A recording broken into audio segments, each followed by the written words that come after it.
Jai Guru, everyone. Jai Guru. Jai Guru. Welcome to Chapter 11, Part 4 of the Autobiography of a Yogi Line by Line podcast. We are here with the full gang. How is everyone? Great, thank you. I like how we said Jai Guru one after another this time. Usually we all say it at the same time. Yeah. Really? What was the order? I don't know. It was natural. Just came. Yeah. Didn't need order. Must have order. So this episode is the last part of Chapter 4. Relatively short chapter in terms of parts, especially in comparison to the previous, and most certainly in comparison to what's coming up next, which Chris will enlighten us on at the end of the episode. So this last section of Chapter 11 is really about a few things, about the gratitude of the new disciple, which is Pratap. Also, then Mukunda and Jitendra return back to Agra, and then they can liaise with Ananta, who is very surprised, and then they go back to Calcutta, at which point Jitendra leaves Mukunda, and somewhat of a cliffhanger ending where Mukunda is right at the front gate of Swami Sri Yukteswara Serampur ashram, and that's where it ends. So, and then we'll hopefully reflect on the chapter as a whole and look ahead to the upcoming chapter. So that's that. So the first part that we're going to discuss is really about the joy that was shared between Jitendra, between Pratap, and between Mukunda.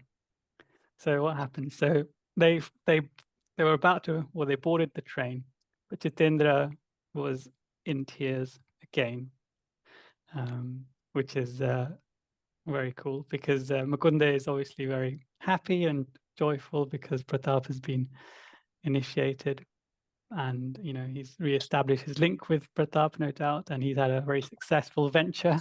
But Jitendra is in tears, so nice duality there, but tears of a different kind. So Pratap was also crying because he had, met his guru again. Mike?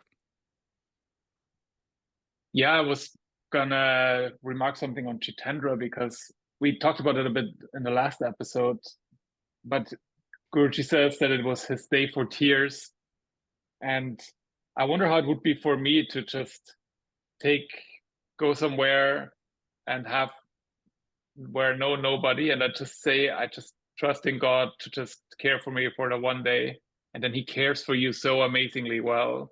So you feel this love from God for God, and maybe it's tears, but I don't know if he's sad. He might be actually in a state that is very, very nice and full of God's love. So if you were in tears, would they be if in this position, would they be tears of joy and gratitude, or would they be tears as Jitendra describes this time is against himself, a welter of grief? So those are certainly tears of disappointment in oneself, at his folly and his lack of faith. How would which category would you be in, Mike? Yeah, I think it's a bit of both, but when my mind keeps telling me, "Oh, Mike, you did something bad, you have to now suffer for this," I always just turn it off. So I don't do that too much. I don't dwell on past things too much. So I feel like the state that he's in right now is like the one that God is actually taking care of himself, and I think that must be the positive must. Or at least in my case, the positive would be the one that is predominant. Would you be laughing in joy, or would you actually be in tears? Had it have been you? Not tears and joy together is not a bad combination. It's like, you have so much joy that the tears come out. Yeah. I love when Mike was saying that he's got his optimism on-off switch, and he can just switch into optimism mode. Chris was rightly applauding what a fantastic capability that would be if we all would have that. Not optimism. I can just turn off the torture switch. Potato. So not a glutton for punishment, Mike. He's pretty good at optimism, I must say. Anti-cynicism. So what happens next? So it was seems to have been an emotional day for Pratap, and he was tearful because he essentially, had a reunion with his guru, and now he has to leave his guru. Perhaps this is the last time in this life he shall physically see his guru again. We obviously don't know if Pratap, came back to see him in Serampore, or they kept in touch, or maybe he saw him when he came back to India in 1935. We don't know. Let's assume that they never saw each other again.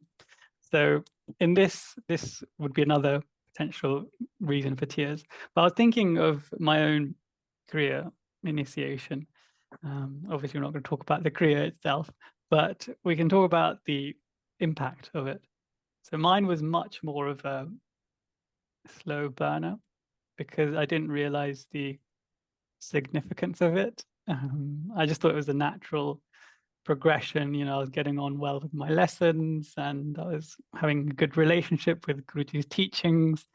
So I just took the Kriya initiation without really that much thought into what it actually means. So after I had my initiation, I just carried on about my sadhana with an extra practice, with a bit more reverence for Guruji, but nothing to the extent that Pratap here and later Ananta will see later feels. Chris? Yeah, it's an interesting moment to be a bit more introspective on this, because it is a bit of a whirlwind, isn't it? All the occurrence and getting your Kriya and all the rest of it. In hindsight, it all happens quite quickly, right? For me, whenever I saw that you made a note to talk about this, Priyank, it gave me flashbacks of the moment, and you were there, and Mike was there. And I think if it wasn't for my pride, I definitely would have been shedding a tear or two more than what I did, because I was really blown away, and I was thinking, actually, why? So it was quite good that you brought this up. To Mike's point earlier, that he may have an ability to switch off, this self-punishment, this idea of self-punishment.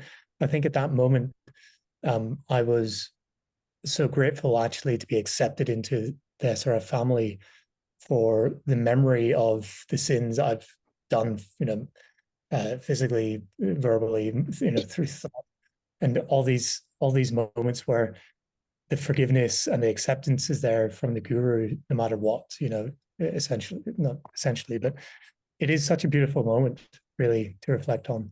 And I thought to myself here with Pratap, what an enlightened soul he must be to first have Krishna come to him and then have Guruji there and being able to help in this pivotal moment. And we're now all reflecting on it. So yeah, it's all a beautiful moment that we're observing here. Oh, wow. Didn't realize people, actually, you're right. It would be a benefit to do it without anyone that you know there. Because, as you say, a bit of pride. So Chris and Lauren in the last 12 months had their career. You did well, Chris. You did well. Yeah. Thank you. I'll be together. Lauren, did you know absolutely anyone there when you had yours? Well, strangely enough, I'm not sure if anyone was in the actual ceremony that I knew. I'm not sure, but there was someone that I'd been in touch with prior to going to America. He was a young adult in Encinitas, and his girlfriend and partner was being initiated at the same time. So as I walked into the Mother Center grounds, there he was, and he was like, "Oh, hi, Lauren. But I was having a day in silence, so I just had to, wave. And we'd never met before. We'd only text, so I don't know if he was actually in there or not. But yeah, no, it was a room full of familiar strangers, I guess. But Nice yeah, it include. was, I didn't actively know anybody, so it was very special. Very nice. Yeah. I actually knew no one. I knew no one there. I just started coming to the center that week, actually. No, maybe a couple of weeks before that. Mike, did you know anyone during your ceremony? I did a convocation, so I knew a ton of people actually. But I don't know if any of them actually got initiated the same day I got. So most of them but there were a ton of people there that I knew, definitely. And were you emotional after, or were you just like me? No, I think at this point I grew up in an SRF family, and it was kind of the expectation for me to get Kriya at some point. It's like getting your university out of the way. A bit like that, yeah. The spiritual university phase. Those were still the days when I kind of felt I do this, and so my parents are happy and stuff. So yeah. I remember this was in 2012 when I got initiated, and I just got married a few months beforehand, and it was my sister-in-law's wedding during my initiation time, and there was an engagement ceremony of which it was the same time as the Kriya initiation, and I was like, I've got to miss this. I've got an engagement.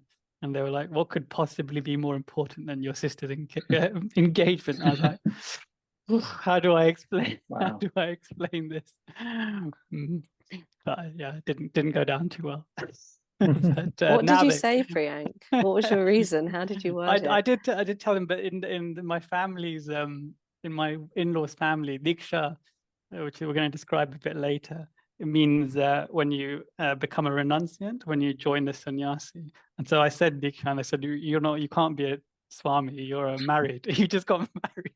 So there was like this whole host of confusion around it. But I explained it, but they didn't, because it's not in their culture, they didn't understand what the significance of it was. Because in their mind, only Swamis take this oath. And we're going to talk about the oath a bit later when Ananta takes it. But yeah, it was a difficult conversation, which they didn't understand. And now they have begun to understand it, because a few of the other members of the family have become initiated, so they now know what it means. So only took a decade to be understood. It's better late than never, Priyank. Seek first to understand and then to be understood. Sorry, Mike. Earth has a long arch. Yeah, similar sort of patience. Indeed. So Jitendra, this time it says that he was grieving not for himself, but against himself. Now, I've read this a few times. I went over the chapter, and I can't understand how previously when he was grieving, it wasn't for himself. I thought it was against himself. So last time he was crying was because the Gaurima, that mother said, I've had a delicious meal for you, and he was obviously very hungry, and miraculously they got their first meal, first objective. Ananta's first objective was met, and then he burst into tears. So I'm still yet to unravel that. Perhaps Lauren. No, you go first. You go. Perhaps. No, go. Well, I wondered if when we're crying for ourselves, it's kind of more of an insular, perhaps even positive, caring experience, because you're grieving because you care about yourself and all of that. But when you're against yourself, you realize that you've done wrong, right? And this is what this feels like to me for Jitendra. He's crying, he's weeping out of kind of anguish against himself. Whereas before it was like, oh, what a blessing. I can't believe I missed it. But this time it's like, oh my gosh, what have I done? And that kind of feels like the difference here between the two.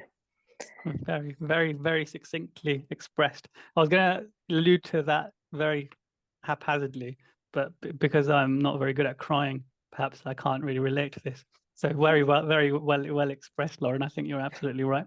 So yes, in terms of against yourself, Guruji talks about the types of the seeker of truth, or the types of spiritual seekers in lesson 19. So you can read all about that. There's 4 different types, and you can see which category you fall into and which category you think Jitendra may fall into if you have that lesson. These are the new lessons format. So next is Jitendra says, how shallow my trust. My heart has been stone. Never in future shall I doubt God's protection. Chris, do you believe that statement? Never in future shall I doubt God's protection. So I think that this is a moment where Jitendra will stand the test of time, where it is going to be true for him, because in the moment he's got these emotions where he is feeling grief, he's crying, as Yogananda says, against himself. So I think he's very charged with emotions. He is seeing things very clearly, and this, Yogananda says, is a way to speak with conviction and emotions, and then that will be true. You can really bring that into reality. So it's a way to use speech, and it strikes me as one of those moments for Jitendra here, and it rings true to my life as well, where I've had moments where I have spoken with conviction, and I remember those moments and said I will either do something from this day onwards. And one of the more funny ones, more lighthearted ones, let's say, is coffee. I think almost this time last year, I said I would never drink coffee or caffeine again, and I haven't touched stuff since. And anyway, I think it's just funny. Maybe we all have a moment like that or two that we remember, but I'm sure Jitendra, given the circumstances, will stay true to his word here. I think you're right, Chris, as well. It's like, when we are in those moments and we say things, when we remember them, when we're in perhaps a moment of like struggle or doubt or whatever, that feeling comes back, doesn't it? It's like, oh yeah, I remember that feeling. But something I've also noticed with me is that if I make a strong statement like that, it seems that all tests come to see if that's really true. So now I've kind of got into the habit of not saying a thing aloud, or perhaps sometimes not even thinking it, because it just invites a whole lot of Maya just to test me, So there's probably a balance, isn't there, as with all things. I think you guys are all too positive, so I need to be the is voice of reason. Because it's a really big statement. He will never doubt the protection of God again. I mean, that is, you see avatars doing that. So I don't know if that's not maybe something a bit too ambitious for him. And like Priyank said, he's not gonna join him to go to Sri Yukteswar later. So it doesn't really take long for him to go off that spiritual path with Yogananda. But I do believe that this was probably a big moment in his life, and he will think back to that often. And whenever he feels like he detracts too far from the spiritual path, he will think of that, and it will help him correct. I was thinking about affirmations, especially when I was thinking about how I read this, and often the affirmations are exceptionally profound and very, very far from where we may actually be in our current state of spiritual evolution, yet we still affirm them, and in the hope that we'll slowly go towards there. And as Lauren said, sometimes then the divine hand like gives you some accelerated test to test your resolve and obviously improve you quicker than what would otherwise have been the case had you not have made that affirmation or promise or dedication. But I'm also reminded in that, Lauren, so we can take encouragement of the quote, "An easy life is not a victorious life." So one of challenges and tests and trials is one that accelerates our spiritual growth. Chris?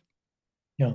The last episode, I think I mentioned the 5 stages of the heart with Sri Yukteswar. So what do you guys think this stage is, and has he evolved from one stage to the other, from say dark to propelled, propelled to steady, steady to devoted, devoted to clean? Because he says here, "How shallow my trust, my heart has been stone." I'd say So- he's moved up. I don't know.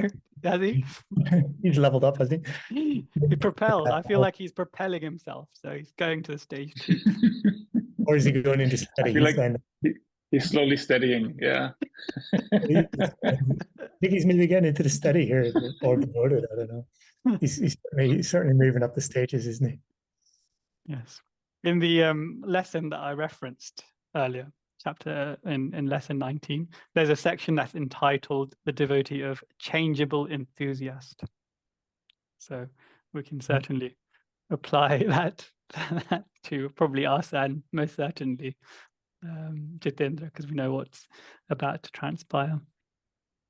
So let's move on. So midnight was approaching, and the tale is reaching its crescendo, isn't it? This chapter, and Guruji describes the 2 Cinderellas, and he puts that in quotes. Sent forth penniless, entered Ananta's bedroom. So now, obviously, this is their reunion with Ananta, and this is going to be the crux of the chapter. But before we talk about the conversation with Ananta, seeing as Guruji has used the fairy tale reference of Cinderella, I don't know how you guys, or how you all feel about the fairy tale of Cinderella, but even though I probably haven't read it since childhood, I could pretty much quote exactly what happens in the whole narrative of Cinderella. That may not be the case, certainly, for all readers of the Autobiography of a Yogi. Cinderella is certainly a much more popular Western fairy tale classic than it is an Eastern one. So we'll briefly go through what Cinderella, what he's referring to, and what the reference is in a second. But before we do that, Mike? The German contribution to Western culture, Cinderella from Brothers Grimm's, and I think what the one thing that is parallel between Cinderella and here is that they had to be home before midnight. So I guess that's the only real parallel I would know how to draw between those 2 stories. Do you have anything on top of that? I do. I was going to get there. But before we do that, who wants to run through what Cinderella, the actual story was, very briefly? Anyone? Given that you said you read. I did reread it, but I thought it would be nicer to have an unpolished version than someone else. I can do it. I Go can on, do it. go on, Lauren. Okay, so you have a family with a stepmother, her 2 daughters, and Cinderella. Cinderella is basically treated as the family slave because her father isn't there, and she gets mistreated by her mother and her 2 stepsisters. And she has to do lots of household chores and scrub floors, and it's a very unfair, unfortunate life for poor Cinderella. Until one day she wants to go to this grand ball that the prince invites everyone to, and her stepmother says she can't go. So she's there scrubbing the floors, she's crying, and up comes the fairy godmother and basically turns her into a princess for the evening. And she goes to the ball, she meets the prince, they fall in love. But the deal is she has to be home by 12 p.m. Otherwise, all her lovely dress and her facade will be gone. So she's having a great time at the ball when suddenly she hears the clock striking 12 because she's been having such a great time. She's not had her eye on the time. So she runs away from the prince, and she's running so fast she leaves her slipper. And the prince doesn't catch Cinderella in time before she leaves, but he does catch the slipper that she leaves behind. So he goes on a quest to find out who this woman is that he met at the ball, and he goes around the whole of the town trying the shoe on every young lady until eventually he comes to Cinderella and they live happily ever after. I'm glad you stopped there, because there's a very interesting last bit of that. A very exceptionally well narrated story, Lauren. Beautifully summarized. Very well done. You. Sounds like you've done a play or two, perhaps, with Cinderella. I have professionally. I had. Wow. Yes, back in my acting days. Amazing. So before we go to that, so that last two lines that you said where he finds her, can you just read Yes. out? Let's read out what actually happens, because I think there's some significance in there. Go Okay. on. The prince could not take his eyes off Cinderella. I believe I have found my princess, he said. And he suddenly fell to one knee. My dear Cinderella, he said, will you please marry me? Yes, Cinderella cried. And with that, her stepmother fainted. The prince took Cinderella's hand and escorted her to his royal carriage. Suddenly, 6 grey mice and a fat rat climbed on top of the carriage. What are they doing? The prince wanted to know. They are my friends, Cinderella said joyously. Then they too shall be royalty, the prince said. He was so overcome with love and joy that he married Cinderella that very day. They lived happily ever after. So for those who don't remember, the significance of the 6 grey mice and the fat rat, do either of you remember about that particular part of the story? No. So if you remember, in the story that Lauren just said, so when the fairy godmother, gave her all these the dress and made her look very pretty, she had to go to the ball. But how did she get there? Chariot. She conjured a chariot. So the chariot needs horses, needs a charioteer. So Cinderella had some friends, which were mice and rats, no doubt, that lived, with her only friends, perhaps, and quite lowly friends, you might say. But she remembered them, because so what happened is the fairy godmother then converted or transformed those rats into horses and a charioteer. So here is the relevance, I think. So then it's a stretch, but entertain. Let me take it. So then at the end of the she could have just said goodbye to that part of her life, but she remembered her very lowly friends and she took them with her. And the prince was like, who are these mice and rats? But she insisted that they come. And then he said, they are my friends. And she took them. Now, Mike, what similar story or the poem is there that Guruji, how that could be related to our teachings? Can I give you a clue? The story. Yeah, give me a clue. Right behind your head.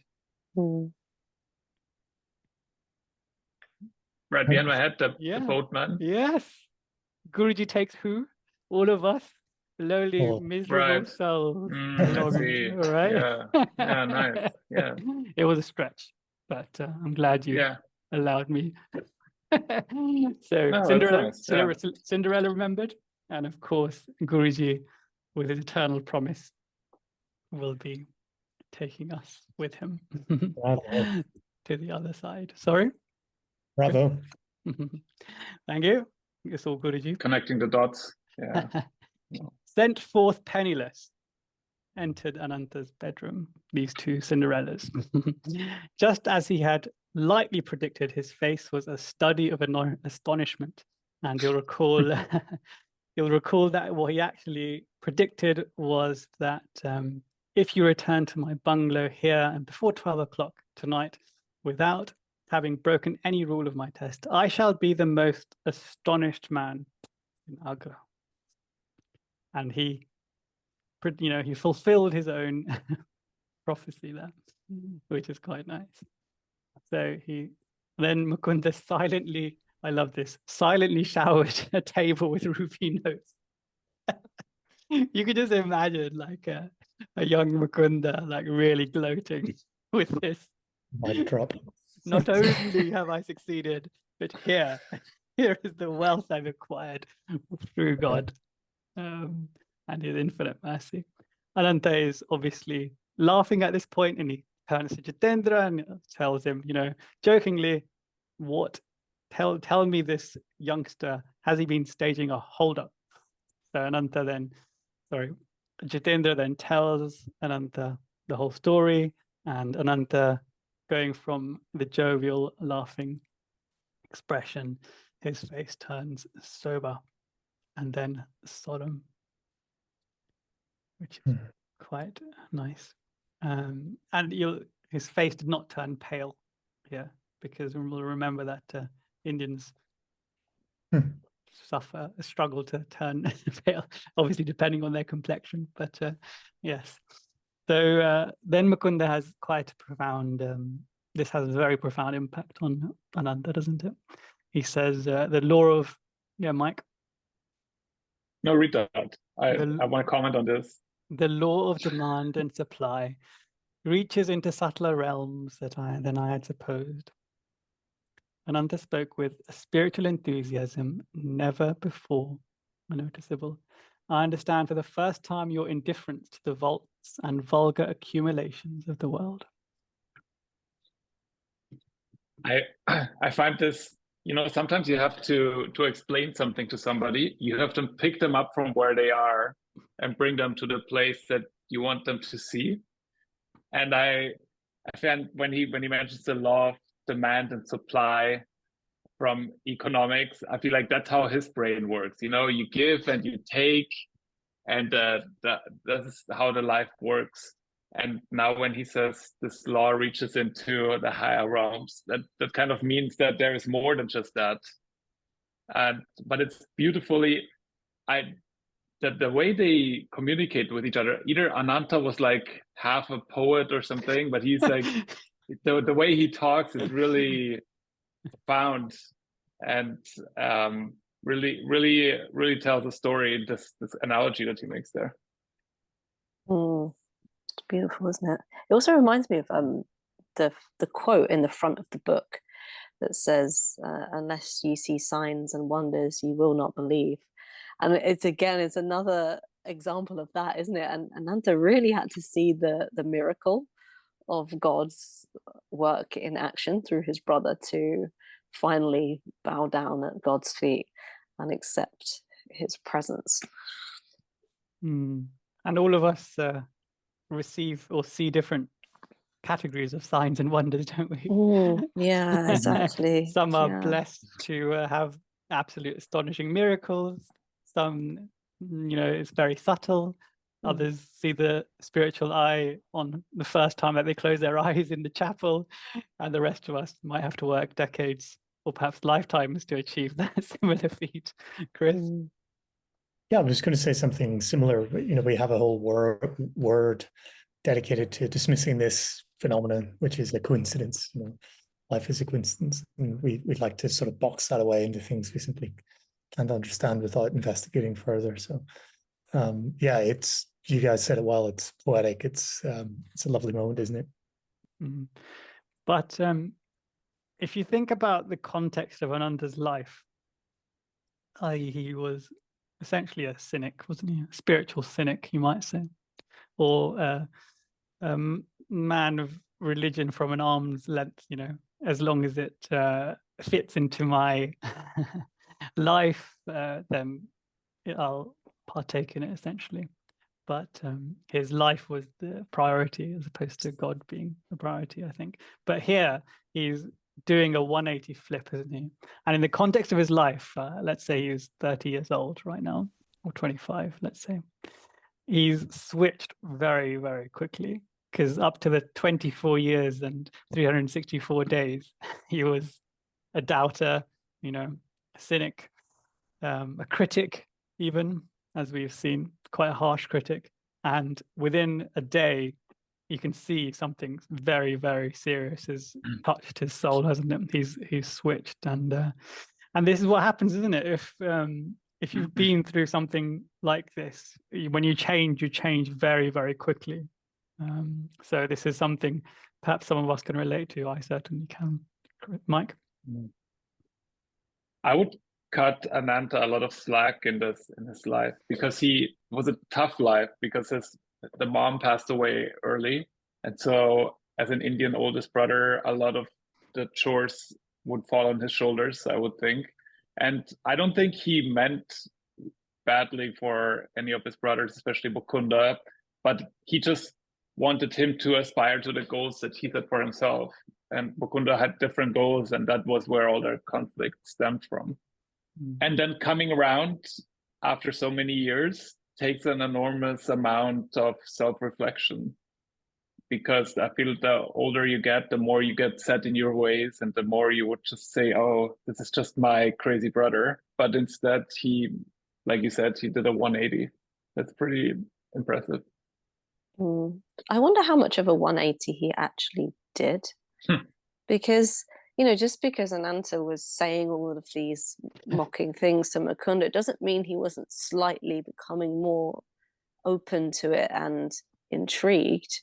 And for him to say, oh, if you come back here tonight, I will become your disciple. I mean, that kind of already says, well, it felt like more of an open invitation in a way. So I wonder if it's, even though it is 180, just how much of a sharp 180 it's been, and for how long. For that, only Ananta knows. All right, I'm willing to concede it's a 175. Is that acceptable? Ever precise. Is that acceptable? Yes. So yeah, Mike, good point there, and that's a point about Ananta. That's a point we're going to reflect on, I think, at the concluding point of this. That's one of the points that I wanted to make. So he says, Lenny says, he insists that his brother initiate him or receive Diksha into Kriya Yoga. So the footnote very beautifully describes Diksha as the root word is Diksh, which is to dedicate oneself. And I think this is such a good explanation, because I've really struggled. This is how I described it recently to my family. You know, like in the London Centre, last year we had, was it nearly 200, nearly 150 initiates, and Kriya initiates, of which Chris was one. So we had to have 2 ceremonies, which is the first time in the London Centre because of that number of people. We couldn't accommodate, even though our chapel is pretty big, as you 3 know. But when I explained to my family, you know, 150 people are going to take Diksha, they thought, oh my God, you can have 150 Swamis in London.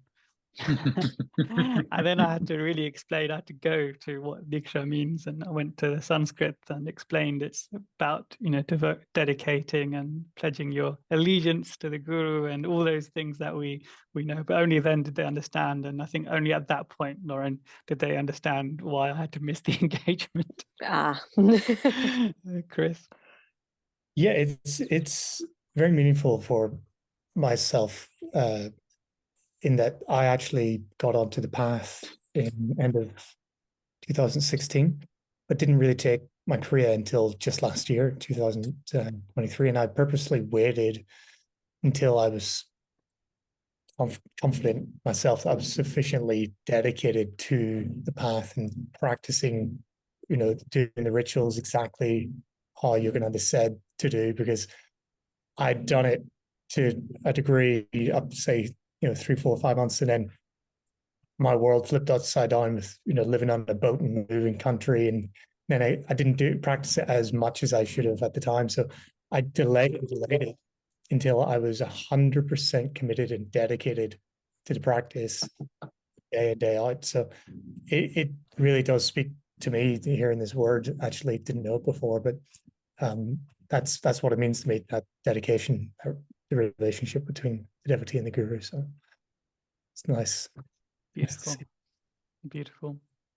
So the Guru Mukunda had to shoulder in one night the responsibility of 2 unsought disciples.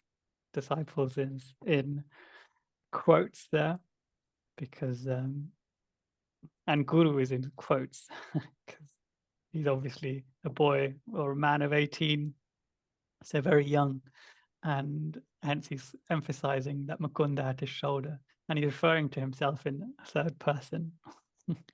So he's giving a lot of emphasis on the surprising element that this, this essentially not a very conventional thing to happen to anyone, let alone an 18-year-old boy or man, and very unconventional because both were unsought. He didn't speak out these people, certainly not Pratap, but almost definitely not Ananta. That's probably, don't know which one is actually the bigger surprise. Complete stranger or your older brother, which culturally would be against the grain. You can listeners can make up their own mind on that. So that's the end of that exchange. I will reflect a little bit on what that exchange means and some of our theories for it a bit at the end of this episode. But let's move on to this Taj Mahal section. So the breakfast next morning was apparently in complete harmony, which is rare for Mukunda and Ananta, it would seem, which is why he, I think, had felt the need to be explicit about that, because I'm sure the 4 of us are used to having breakfast in harmony, so who wouldn't think to make a point that had been absent the preceding morning, because they had that big debate and bet about, Mukunda living on father's money, etc. So Mukunda smiled at Jitendra and said, "You shall not be cheated of the Taj. Let us view it before starting for Sirampur." So you'll remember God's boatman, Guruji promising to take, every single last one of us back to the shores of his Heavenly Father, to whom we all adore. But there's also here Mukunda is not allowing even this little, promise of seeing the Taj Mahal. He's not setting a bad example. He's even fulfilling that for little Jitendra. Chris, would you like to read what Guruji's promise is? I've got a nice quote here. He who shall receive with open heart shall never go away unfulfilled. His or her heart shall be a wonderful cup that will gradually expand into an eternal vessel to receive the ocean of infinity and the power of spirit. Beautiful. So that's Guru there for us, not just the Taj Mahal, but I think the Taj Mahal is slightly symbolic, as we'll go to in a minute. So they said goodbye to Ananta, and they were there quite close to Agra, obviously, already, because that's where Ananta was living. So they probably took a horse carriage, and they set their eyes on the dazzling marble stands a vision of pure symmetry. And I can certainly resonate with that. I absolutely love symmetry. I remember Chris, when Zoe was there, she was teaching me some art at one stage. She's a very accomplished painter. So this Zoe is someone from the London Centre who's sadly passed now. She was she said on the first lesson, she said, bring all your kit and we'll see what we can do. And I bought my stencils, rulers, engineering pens, mechanical pencils, and ruler, all the things that I would draw with. precision with. And she's like, no, put them all to one side. You only need a pencil and your eye, you know, and you need a very free hand and a free wrist. So I remember this, you know, this is the extent to how much I love symmetry. So when I was first seeing the Taj Mahal, I was like standing at the most symmetrical spot, looking from side to side, seeing if I could see any flaw, and I could not see a single. And even this last time that I went, I still could not see a single flaw. It is that majestic and beautiful. My wife said that I asked her, did it live up to the hype? And she said it exceeded the hype. She said it's it's the only place I've been to where everyone makes a big deal out of it. And not only is it true, but it's actually, you have to go there to experience that. It's better than words can describe, which is quite a testimony. So it says here, the perfect setting is dark cypress, glossy lawn, tranquil lagoon. The interior is exquisite with lace-like carvings inlaid with semi-precious stones. Delicate wraiths and scrolls emerge intricately from the marbles, brown and violet. The illumination from the dome falls on the cenotaphs of Emperor Shah Jahan and Mumtaz-e-Mahal, the queen of his realm and heart. Very beautifully described. Yeah, Mike? Just want to quickly share what I felt when I saw the Taj Mahal for the first time, because usually when you go to those, like I mostly know places in Europe that have like mostly medieval, sometimes slightly older structures. And but what struck me with the Taj Mahal was that it looks amazing from far away. And then you got closer and closer. And then you see it doesn't stop. You look at the wall and there's like little patterns everywhere. There's not one piece of it that isn't artistically designed and put a lot of work into the especially in the time that it was created. It must have been such a amount of work, but also perfect. Like it doesn't have any faults anywhere. Like you said, it's symmetry, or like Guruji says, it has this symmetry and it has all those shapes and patterns, and no matter if you're close up or far away, it's always a masterpiece. Indeed. And my wife also said that she thinks because of its the purpose of its reason for it being built, some of you will know that Shah Jahan, who's the emperor, his wife passed away during childbirth of their 14th or something child, and because she was loved so much, instead of just building a standard tomb for her, he built this colossal monument, essentially, which rivals anything in the in Islamic art across Persia, and not rivals, that probably exceeds it, doesn't it? And because of that, because usually tombs are just for famous people, famous spiritual people that your kings, essentially, so you get elaborate ones, but this is the first one. Mumtaz herself was not of any renown, right? She, the wife of an emperor, rarely ever gets any mention in the annals of history. But here, this is not just an annal, this is one of the most beautiful structures ever created. So she said that the reason that it was made, i.e. out of love, is really propelled it through the ages and made it into the greatness and how adored it is around the world, which I thought was which is another nice reflection on it. But Mike, can you read out what it's spiritual? I think there's spiritual elements that I think what make it also appealing as well. So Mike, can you read that out? The promise of Allah, as written in the Quran, is inscribed in marble on the portal of the main entrance to the Taj Mahal.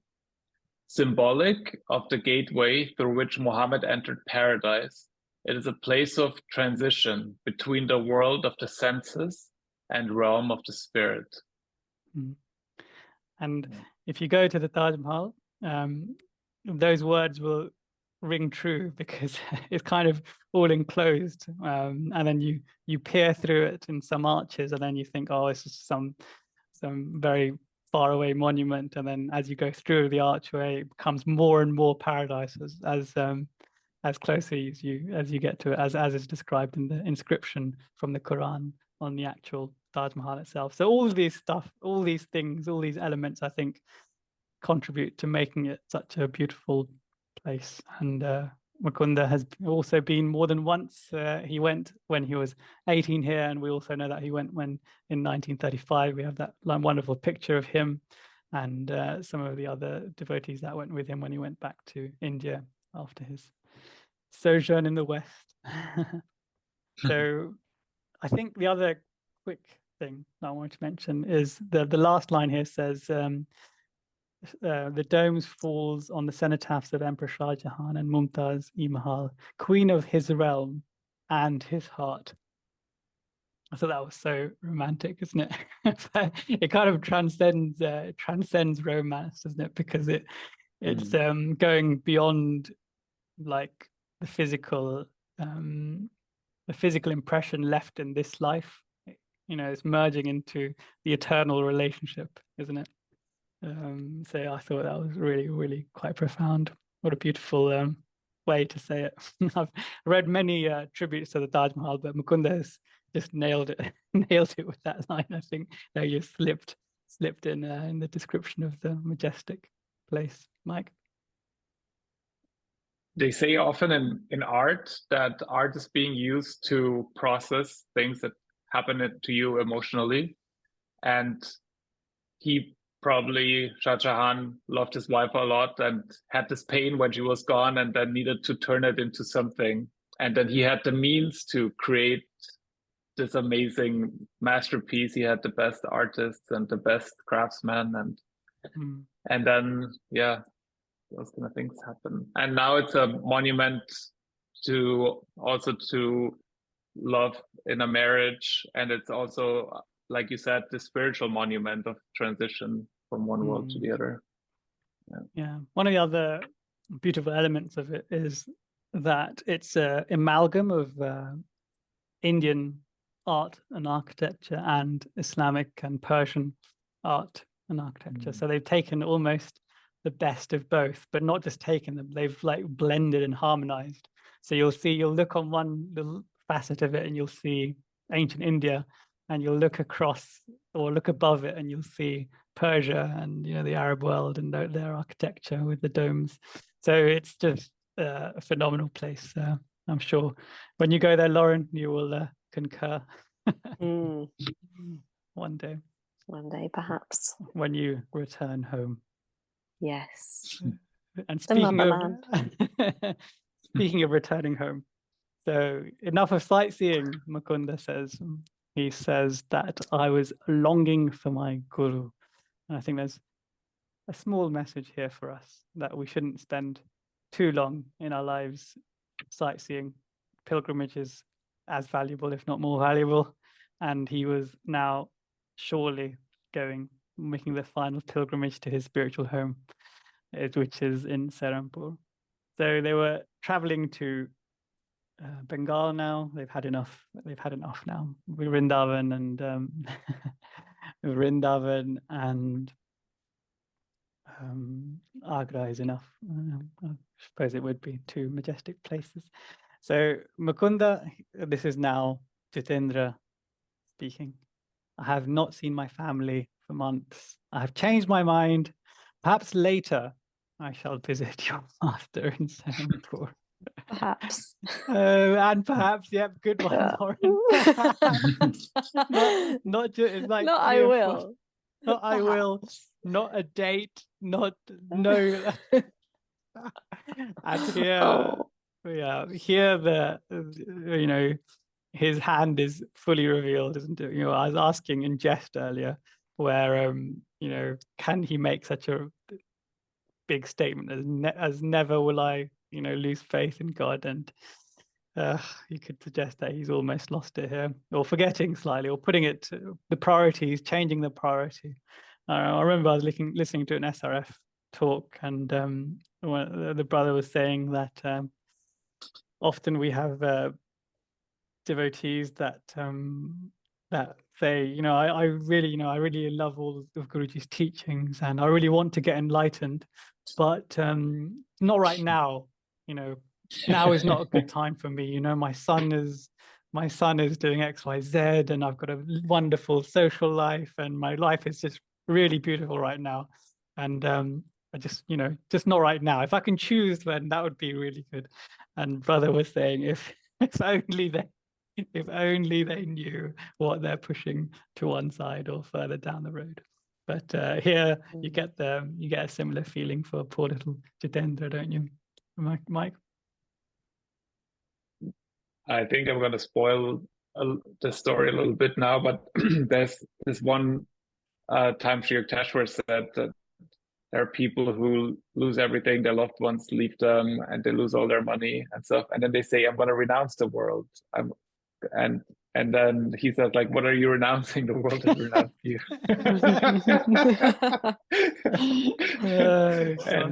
And I understand, but it's so beautiful that Guruji gave us a path that is a bit of a hybrid path, right? We're in the world, but we are also yogis. We have our priority as being a yogi, but we also, doesn't mean you cannot have a social life and those kind of things. So I find it's kind of the best of both worlds. Indeed. Brother, in that talk that I mentioned, he I just recalled as you were saying that, Mike, he said, if only this person, the person that said, now is not a good time for me to be enlightened.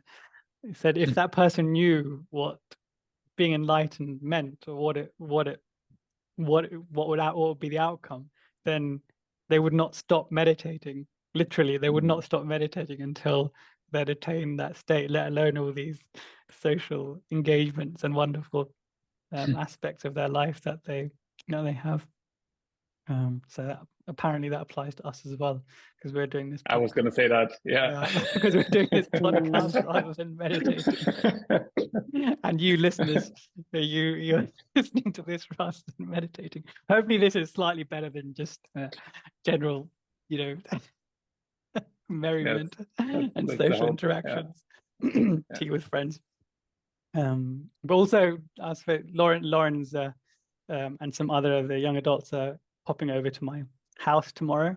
We've got we're going to do a kirtan and a meditation and various other things. So hopefully these kind of social interactions are a bit more in keeping with the fellowship and other elements that help our spiritual growth as well. Looking forward to that, Lauren. So the other thing I was going to say was that I'm sure we know and have experienced Jitendras in our lives. I certainly have. And one of my friends really is moved by this, because when she joined, she went all in. She essentially joined and went to an ashram for like a year and just literally left her job and all these drastic things.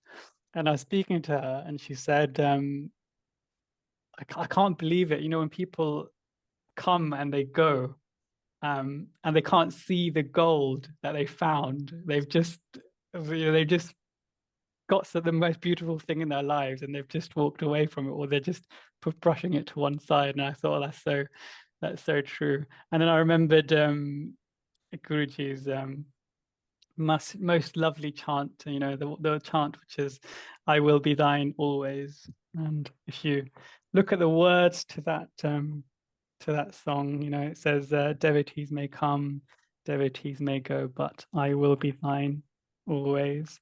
And then he even says, I may go far, farther than the stars, but I will be thine always.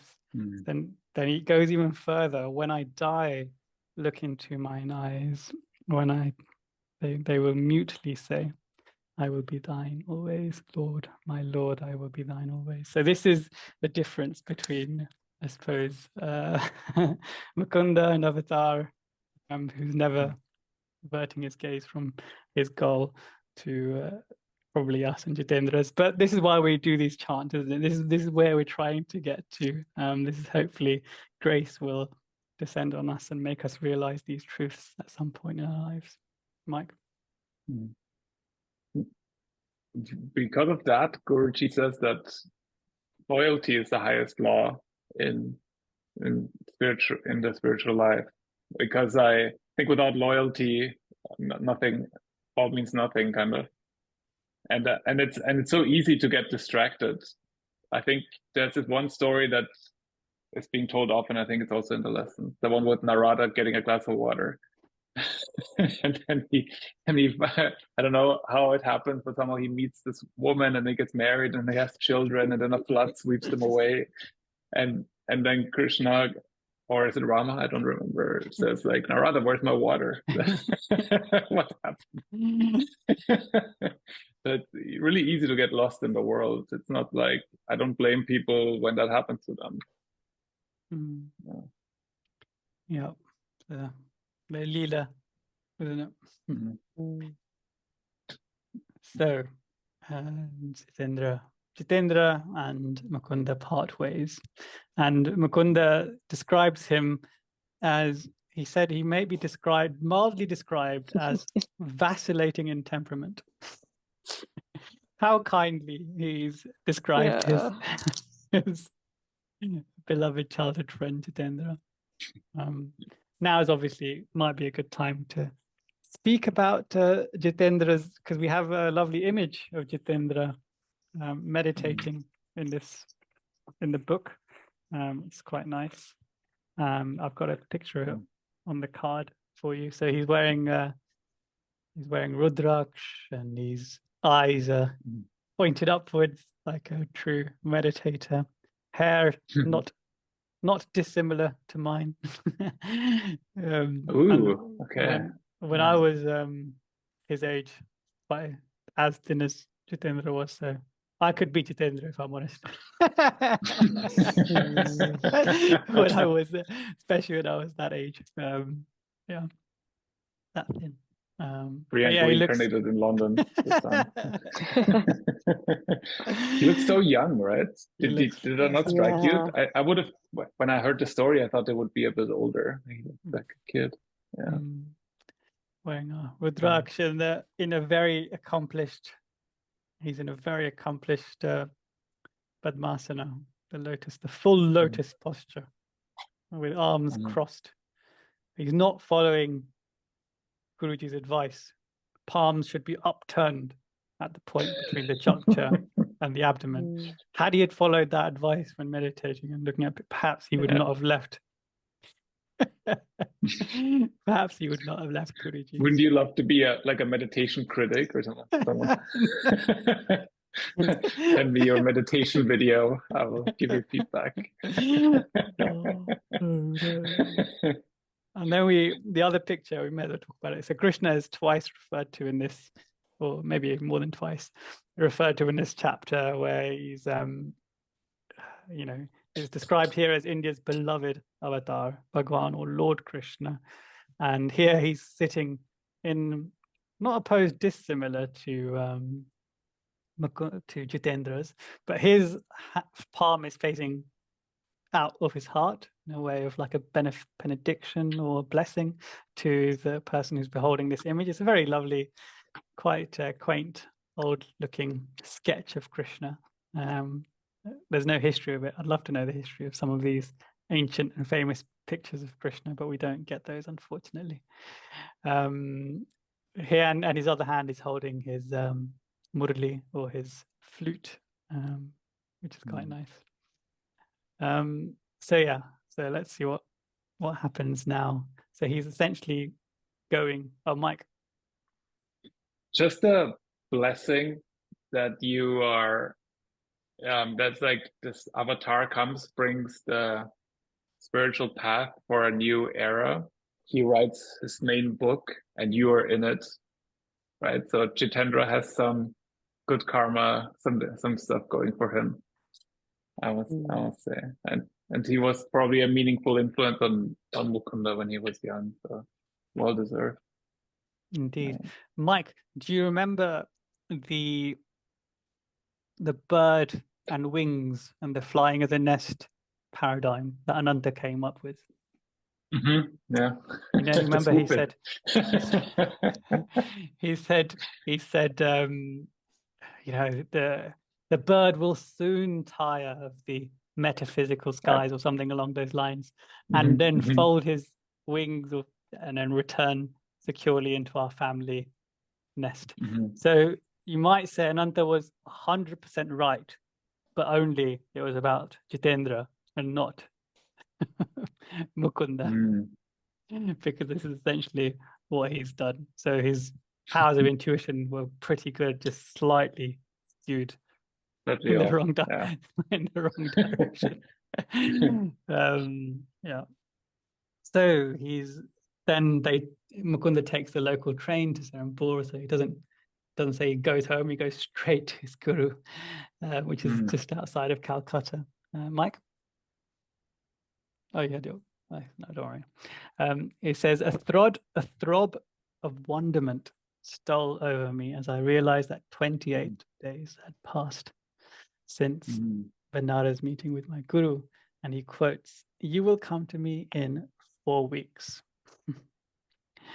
And that is a prophecy that has now been fulfilled. And Mukunda says that it was a throb of wonderment. What a fantastic feeling it must have been to have realized that there and then. And then he says, here I was, heart pounding, standing within his courtyard. Mike? So when Sri Yukteswar predicted this, Guruji said never. He said it wouldn't happen. And part of it was this, like you mentioned, the bird and the nest analogy that Ananta made earlier, that he said he would be coming back. But he didn't just mend fences with Ananta, but now he's his disciple, right? So he completely turned that situation into his favor, right? So well done. Oh yeah, a very good point. So so he has also become a bird. Yeah. He's joining the metaphysical skies. But he thought Mukunda was just a bird, but he was actually an eagle. That's right. So yeah, so his heart is pounding, standing within the courtyard of the quiet Raighat Lane. It may have been quiet then, but I can assure you it is not quiet now. the vlog that I did in outside the ashram there in Serampore was so loud I had to record it on Zoom on a one-to-one meeting with myself.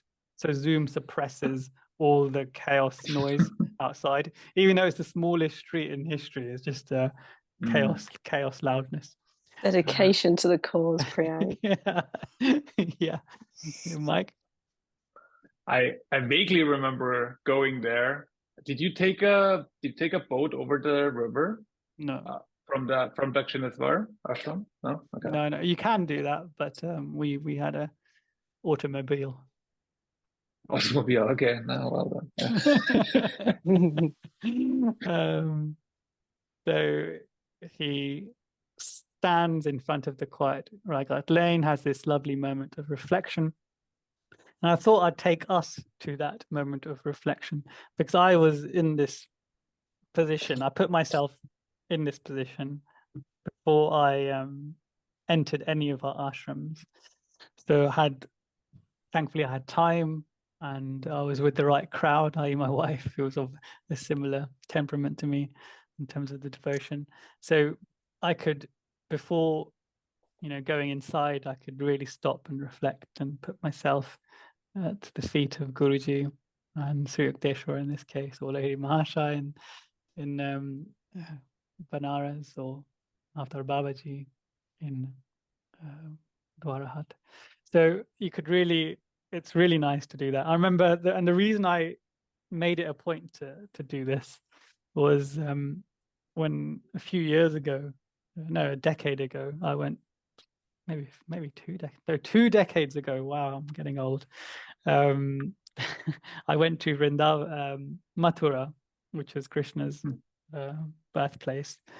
And I just walked in, maybe slightly with a bit of devotion. I walked in and just offered my prayers and essentially left. And then I read in the scripture, in the Bhagavad Puran, how his cousin Uddhava, Krishna's cousin Uddhava, would enter any place where Krishna had been, i.e. Vrindavan or Mathura or Dwarka. Before stepping foot inside the precinct, he would do a full prostration. So he would stop, meditate, do a full prostration, thank God and gurus that he can step on the same hallowed soil that his guru Krishna had walked on. And I thought to myself, when I read that scripture, I thought, I can't believe I did all these things without that same frame of mind. But I suppose things come to you in the right at the right time. So when I went this time, I was in that frame of mind. So I can fully, I'm fully with Guru Ji when he describes how he stood in front of the courtyard and reflecting on these things, because I did a similar thing. I basically became Uddhava in this little pastime. So, and I really highly recommend that if you go to any of Guruji's ashrams, then you take that moment as well, even before stepping inside. It's like essentially like the prayer for food.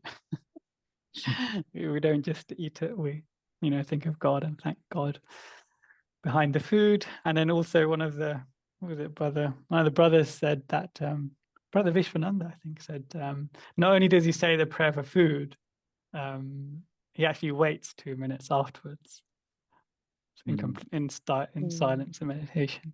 So if you add that up, that's like 4 minutes of food's ready and 4 minutes of prayer and silence, at which point food will be cold, but your heart will be much more warmer than it was perhaps before.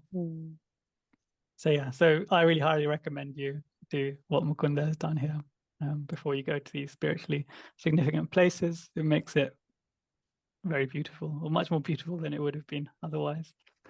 So he says, I entered for the first time the hermitage where I was to spend the best part of the next 10 years with India's Jnana Avatar, incarnation of wisdom. And this is the first time, I believe, he uses the description Jnana Avatar, which of course he's described as the incarnation of wisdom. And all of our gurus have got a designation such as this, a descriptive designation. So Babaji's is Mahavatar Babaji, and Lahiri Mahashaya's is a Yogavatar, incarnation of yoga, and Guruji's is Prema Avatar, which is an incarnation of divine and unconditional and pure love. So which one's your favorite, Lauren? Description. Oh, that's a good question. I mean, I've always really connected with Sri Yukteswar's one. I don't know why, it just kind of that the wisdom way in God. But they're also beautiful, aren't they, in their own way. Prema-avatar Yogananda, Paramahansa Yogananda. So some of our chants in India, especially, they've used the designation in the chant, which is one of the ones that I just sung. It's quite nice. So that really brings the end of a very beautiful chapter, very funny chapter, very profound chapter, quite beautiful. I thought, for me, let's talk about the lessons here to start with. So for me, one of the big lessons was on faith and resolve, and how both of them should be unwavering. And even when they're tested, and you should allow them to be tested, as Lauren kind of alluded to herself when she says she has these affirmations and then we get tested. But our faith and resolve is then tested and then strengthened. So I thought this chapter was a really good example of that, how Mukunda, became much, even through this test, Ananta had transformed, of course, but I think even Mukunda, it was probably good for him as well as Ananta. So it's definitely good for us to read it and absorb it. So I really like that. And also, when we have our friends and perhaps even family members that we may introduce to Guruji, or maybe on a slightly different spiritual path to ours, and then they if they fall off the track a little bit, not to be dismayed. Essentially, this is part of the Leela, just as Jitendra kind of came and went and made some pretty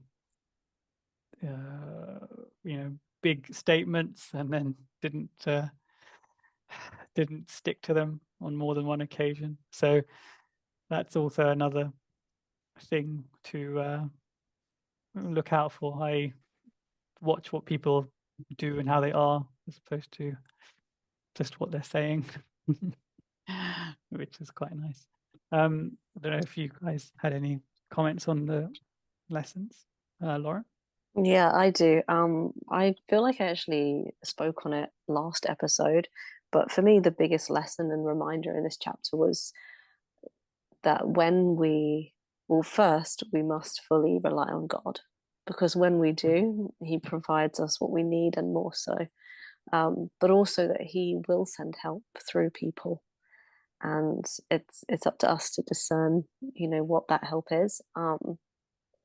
And like I said last episode, I had a few experiences in America where this, not in this grand scale, but where this sort of thing was brought to light and was happening. And it just goes to show that when we really put our faith and our trust in God, and we really rely on Him alone, He is there.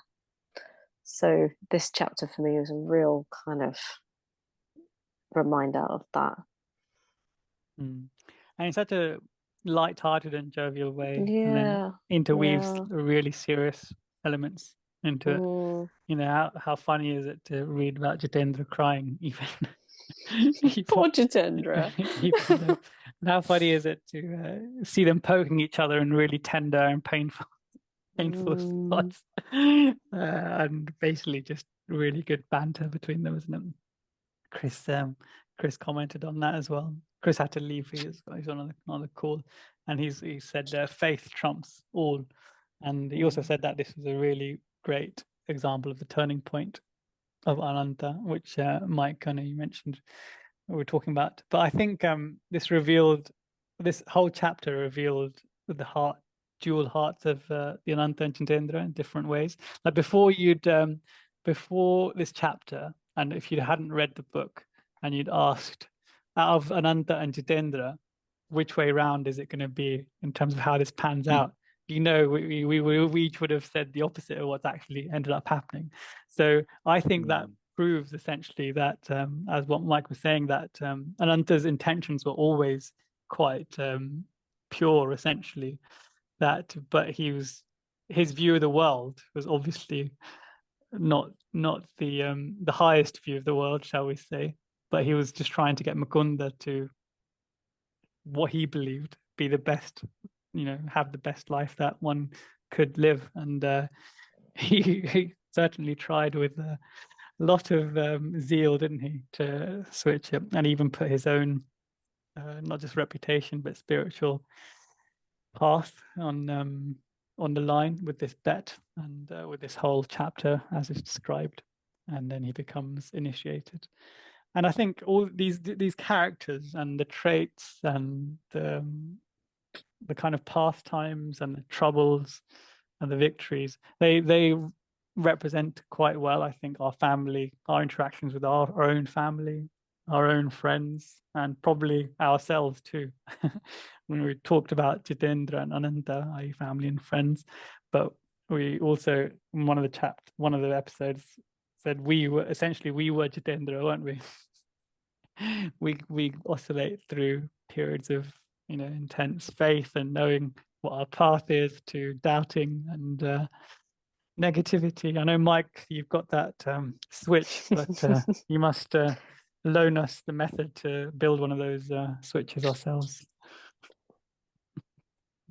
It's Um, I find it's not a everyone has that switch. I feel like most people just don't care about it. Most people are lured by the mind into playing the same program every day, and you are at liberty to change it. It's just most people just let it happen. I think it's more like that. And I think during the pandemic, especially, I journaled a lot, and I felt that I was journaling about the same stuff over and over again. That was kind of the place where I was at this time, and I felt, why this is not, this is the past. And then how about I try to be more living in the now, and then because the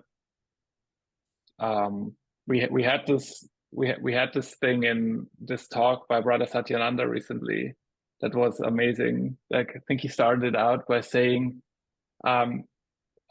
what is something that you cannot change, but it can change you? It's the past. And then I feel that was kind of resonating with me a lot. Like, I was doing most of those things that he mentioned in this talk already, like having a minimalistic home, like not keeping any possessions, like only have what you actually need. He had one of the things he kept saying was, if you have possessions that you don't know if you need them, he said, if in doubt, throw it out. I like that. It's like the Marie Kondo approach, kind of. Yeah. Yeah. And in that sense, I feel like once you free up stuff, like, it's like, I don't want to say it's like a bank account, but you throw stuff out of your mind, and then new stuff comes in, and that's very healthy. And so I feel like in that sense, whenever I feel like my mind keeps playing me some I don't know, one of its favorite DVDs from back in the day, then I just say, stop it. Think of something positive. Yeah. Lauren, which was your favorite section of this chapter? For me, it's the moment where Pratap comes up and he says, and it's that line, his eyes sought mine trustfully, said, but you are my guru. I was just so touching. And it's such a massive moment, isn't it? Yeah. So out of the blue as well. Yeah, like we've got all these Well, massive miracles and comedy moments, and then you have this really sincere, loving moment. Proper plot twist that just floors you, doesn't it? What about you, Priyank? I really like this end scene with Ananta.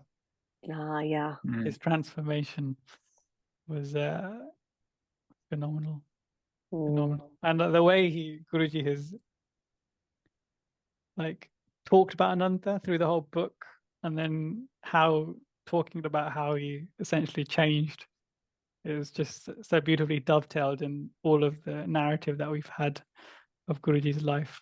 And it just felt like we kind of experienced Ananta's in our lives in terms of, just by reading this book, we kind of feel like we have got to know Ananta more than anyone else in his family, really, actually. More than his dad, more than his mum, because they didn't have any great transformations, did they? They were pretty much saints from the beginning to the end of the book. His parents and his other siblings, the interactions with his other siblings are quite patchy, aren't they? Whereas Ananta has a nice trajectory from older brother, critic, devotee, disciple, and then he even passes away in halfway through the book. Mike?